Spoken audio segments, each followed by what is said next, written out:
Now guys, pag-usapan lang natin ng breaking news na exclusive nga naman guys na pinagkakaguluhan ng maraming netizens. Maris Racal sa pagputol kay Anthony, nagkamali ako and sorry.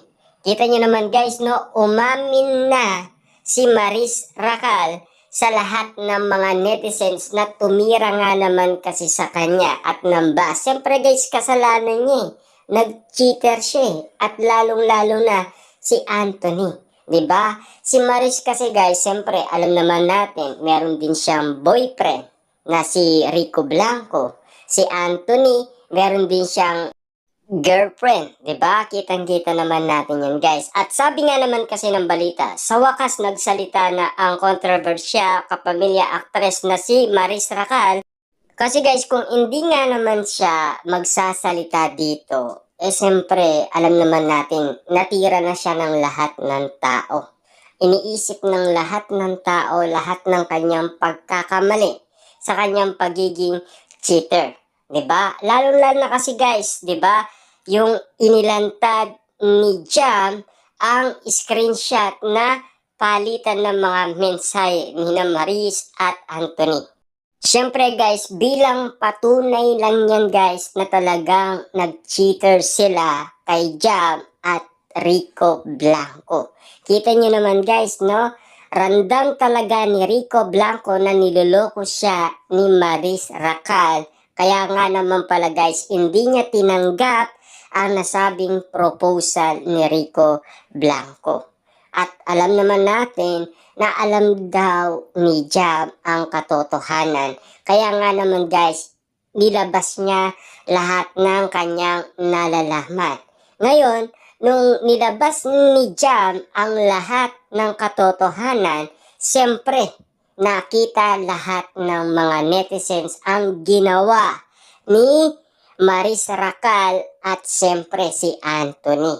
Kita nyo naman guys, no? Talagang binatikos sila at tinira sila ng maraming tao. Katulad guys na nangyari kay Daniel Padilla na ilabas lahat ng kanyang lihim. Ibig sabihin pala nito guys, walang kawala si Maris Racal at Anthony sa kanilang itinatagong lihim. Talagang binuksan ni Jam lahat para patunayan sa lahat ng tao kung anong klaseng tao si Maris Racal at Anthony. Kung papaano nga naman siya niloko. Kita nyo naman guys, no? Double cheater ang nangyari. Grabe nga naman guys ang mga moment, diba? Na naranasan ni Rico Blanco at naranasan ni Jam. Kitang-kita naman natin kasi guys ang panlulokong ginawa nila na talagang kumalat sa lahat ng social media platform. Ang sabi pa naman guys ng balita, kaliwa, kanan, batikos ang inabot ng dalawang kapamilya star at alos lahat ay nagsasabing pareho silang manloloko at cheaters. Ngayon araw, binasag na ni Maris ang kanyang katahimikan. Kahit na binasag niya guys ang kanyang katahimikan, grabe, sinasabi pa rin guys na maraming tao ang kanyang pagkakamali. Siyempre kita nyo naman guys, no? Kahit na nagsalita man siya guys, wala pa rin mangyayari. Ganun pa rin guys diba? Kasi tignan nyo guys, no? Today I will be speaking from my heart. Lahat ng sasabihin ko ngayon ay galing sa puso ko. Nagkamali ako. And I always say sorry for everything that I have done. It started last June of 2024. I was in a very dark place. I'm lonely and I was getting attention from Anthony. The kind of attention that I needed. At sinasabi niya dito guys, nadala ako sa emosyon ko.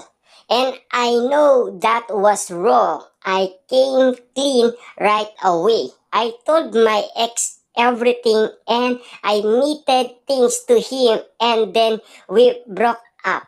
Wow, grabe guys, no? Inamin talaga ni Maris Racal sa kanyang ex-boyfriend na si Rico Blanco. Kita nyo naman guys, kaya pala umayaw. Ngayon, nalaman na ni Rico Blanco ang katotohanan.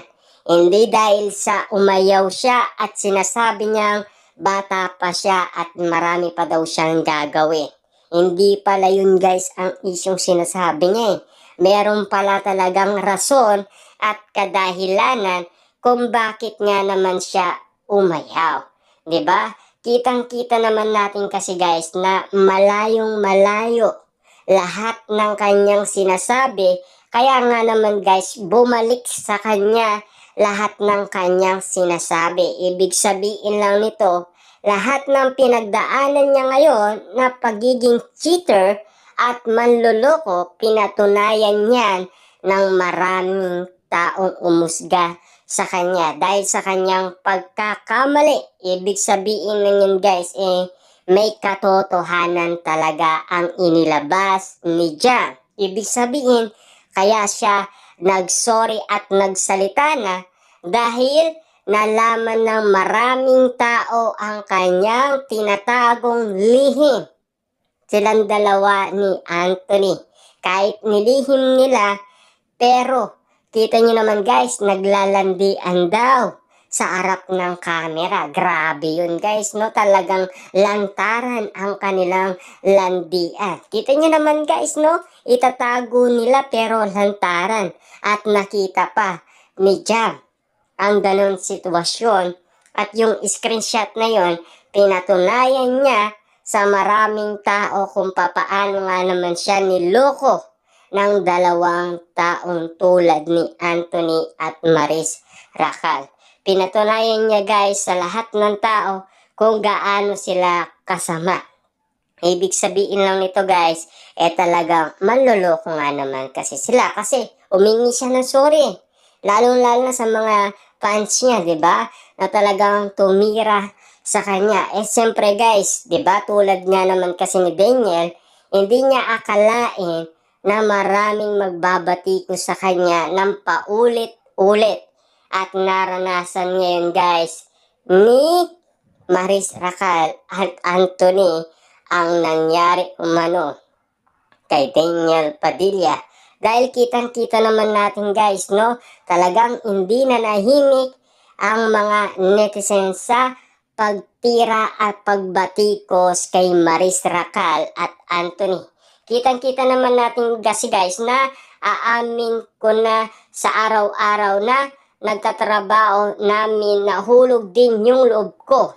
He would be very sweet. Ibig sabihin, napaka-sweet pala guys ni Anthony. Nahulog lang siya sa ganon. Diba? Kita niyo naman guys, no? Mahalin mo ang trabaho mo. Huwag yung katrabaho mo. Siyempre, dapat inisip muna ni Maris na alam niyang meron itong jowa. Diba? Na sana ay ganon muna niya pinigilan ang kanyang sarili. Kaso nga lang guys, hindi niya na naisip yun. Kasi nga naman kasi, sweet daw siya.